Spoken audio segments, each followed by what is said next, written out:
ಮಾಜಿ ಪ್ರಧಾನಿ ಎಚ್.ಡಿ. ದೇವೇಗೌಡರ ಧರ್ಮಪತ್ನಿ ಚೆನ್ನಮ್ಮ ಅವರು ವಿಧಿವಶರಾಗಿರುವಂಥದ್ದು. ಹೊಳೆನರಸೀಪುರದಲ್ಲಿ ಇವತ್ತು ಅಂತಿಮ ದರ್ಶನಕ್ಕೆ ಎಲ್ಲ ರೀತಿಯ ವ್ಯವಸ್ಥೆನ ಮಾಡಿಕೊಳ್ಳಲಾಗಿದೆ.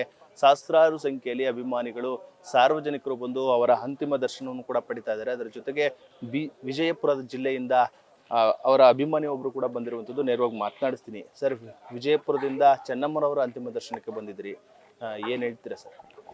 ಪೂಜ್ಯ ಮಾತಾಶ್ರೀಯವರು ಇಡೀ ನಮ್ಮ ದೇಶದ ಒಬ್ಬ ಹೆಮ್ಮೆಯ ಮಾತಾಜಿಯಾಗಿ ಇವತ್ತು ನಮಗೆಲ್ಲ ಕಂಗೊಳಿಸಿದ್ದಾರೆ.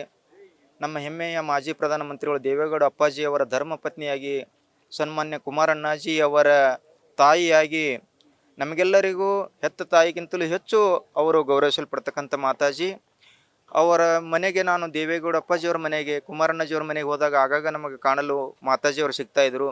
ಅವರನ್ನು ನೋಡಿ ನಾವೆಲ್ಲ ಗೌರವ, ಅಭಿಮಾನ, ಭಕ್ತಿಯಿಂದ ನಮಸ್ಕರಿಸಿ ಹಲವಾರು ಸಂದರ್ಭಗಳಲ್ಲಿ ಅವರ ಮನೆಯಲ್ಲಿ ನಾವು ಅಲ್ಪೋಪರ ಚಹಾ ನಾಷ್ಟ ಮಾಡಿಕೊಂಡು ಹೋಗಿದ್ದು ನಮಗೆ ತುಂಬ ನೆನಪಾಗಿ ಉಳಿದಿದೆ. ಅಂಥ ಮಾತಾಜಿ ಬಹಳಷ್ಟು ಸರಳ ಸಜ್ಜನಿಕೆ, ಸರಳ ಜೀವಿ. ಯಾವತ್ತೂ ಅವರು ಅಂಥ ಒಂದು ದೊಡ್ಡ ಮನೆತನದಲ್ಲಿ, ಅಧಿಕಾರದ ಒಂದು ಮನೆತನದಲ್ಲಿದ್ದರೂ ಕೂಡ ಯಾವುದೇ ಹಮ್ಮು ದಿಮ್ಮು ಇಲ್ಲದೆ ಬಹಳ ಸರಳ ಸಜ್ಜನಿಕೆಯ ಮಾತಾಜಿಯಾಗಿ ಇವತ್ತು ನಮ್ಮ ಕರ್ನಾಟಕ ರಾಜ್ಯದಲ್ಲಿ ಒಬ್ಬ ಮಾದರಿಯ ಮಾತಾಜಿಯಾಗಿ ಕಂಡಿದ್ದಾರೆ. ಕುಮಾರಣ್ಣಜಿಯವರು 2 ಬಾರಿ ಮುಖ್ಯಮಂತ್ರಿಯಾಗಿ ಈ ನಾಡಿನ ಸೇವೆ ಸಲ್ಲಿಸಲು ಹಿನ್ನೆಲೆ ಶಕ್ತಿಯಾಗಿ ಆಶೀರ್ವಾದ ಮಾಡಿದ್ದಾರೆ. ದೇವೇಗೌಡ ಅಪ್ಪಾಜಿಯವರು ಪ್ರಧಾನಮಂತ್ರಿಯಾಗಿ, ಮುಖ್ಯಮಂತ್ರಿಗಳಾಗಿ ಈ ನಾಡು ರಾಷ್ಟ್ರ ಕಂಡ ಹೆಮ್ಮೆಯ ಜನನಾಯಕರಾಗಿ ಕಂಗೊಳಿಸಲು ಅವರು ಹಿನ್ನೆಲೆ ಶಕ್ತಿಯಾಗಿದ್ದರು ಅಂತಕ್ಕಂಥದ್ದು ಇವತ್ತು ಈ ನಾಡಿನ ಜನ ಹಸಿರು ತರ್ಪಣ ತೋರಿಸ್ತಾ ಇದೆ. ಮಾತಾಜಿಯವರ ದಿವ್ಯ ಆತ್ಮಕ್ಕೆ ಚಿರಶಾಂತಿ ಸಿಗಲಿ, ಇನ್ನೂ ಅವರ ಕನಸುಗಳು, ಆಶಯಗಳು ಈಡೇರಲಿ, ಮಹಿಳಾ ಮಾತೆಯರು ಇನ್ನಷ್ಟು ಅಭಿವೃದ್ಧಿ ಹೊಂದಲಿ ನಮ್ಮ ನಾಡಿನಲ್ಲಿ ಅಂತ ಹೇಳಿ ಕೇಳಿಕೊಂಡು ಸೃಷ್ಟಿಕರ್ತ ಪರಮಾತ್ಮರಲ್ಲಿ ನಾವು ವಿಜಯಪುರ ಜಿಲ್ಲೆ ನಾಗಠಾಣ ಮತಕ್ಷೇತ್ರ ಚಡಚಣ ತಾಲೂಕಿನಿಂದ ಒಬ್ಬ ಸಣ್ಣ ಹಳ್ಳಿಯಿಂದ ನಾನು ಬಂದಿದ್ದೇನೆ. ದೇವೇಗೌಡ ಯಾವತ್ತೂ ಕೂಡ ಚೆನ್ನಮ್ಮವರು ಯಾರೇ ಬರ್ಲಿ ಮನೆಗೆ ಅವ್ರಿಗೆ ಹಸಿದು ಹೋಗಕ್ ಬಿಡ್ತಿರ್ಲಿಲ್ಲ, ಊಟ ಮಾಡ್ಕೊಂಡೇ ಹೋಗ್ಬೇಕಂತ ಹೇಳ್ತಿದ್ರು. ಆತರ ಒಂದು ಇದಾಗಿದೆಯಾ?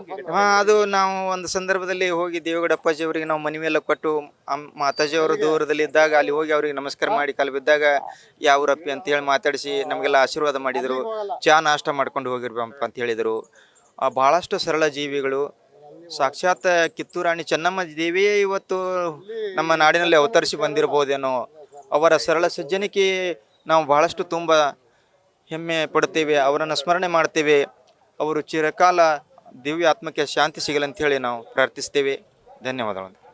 ಶ್ರೀಶೈಲ. ಇದಿಷ್ಟು ವಿಜಯಪುರದಿಂದ ಬಂದಿರುವಂತಹ ಶ್ರೀಶೈಲ ಅವರವರ ಮಾತಾಗಿರುವಂಥದ್ದು. ಅಂದ್ರೆ ಚೆನ್ನಮ್ಮ ಅವರು ಯಾವತ್ತೂ ಕೂಡ ಹೋಗ್ಲಿ ಮನೆಗೆ, ಆ ಸಂದರ್ಭದಲ್ಲಿ ಪ್ರೀತಿಯಿಂದ ಮಾತನಾಡಿಸ್ತಾ ಇದ್ರು, ಊಟವನ್ನ ಹಾಕಿ ಕಳಿಸ್ತಾ ಇದ್ರು, ಯಾವತ್ತೂ ಕೂಡ ಹಸಿದು ಹೋಗದಂತೆ ನೋಡ್ಕೊಳ್ತಿದ್ರು. ಅಷ್ಟು ಅನ್ನಪೂರ್ಣೇಶ್ವರಿ ರೀತಿ ಅವರ ನಡೆ ಇರ್ತು ಎಂಬ ಮಾತುಗಳನ್ನು ಕೂಡ ಹೇಳ್ತಾ ಇರುವಂಥದ್ದು. ಕ್ಯಾಮ್ರಾ ಪರ್ಸನ್ ಕಾರ್ತಿಕ್ ಜೊತೆ ನಂದೀಶ್, ನ್ಯೂಸ್ ಫಸ್ಟ್, ಹೊಳೆನರಸೀಪುರ.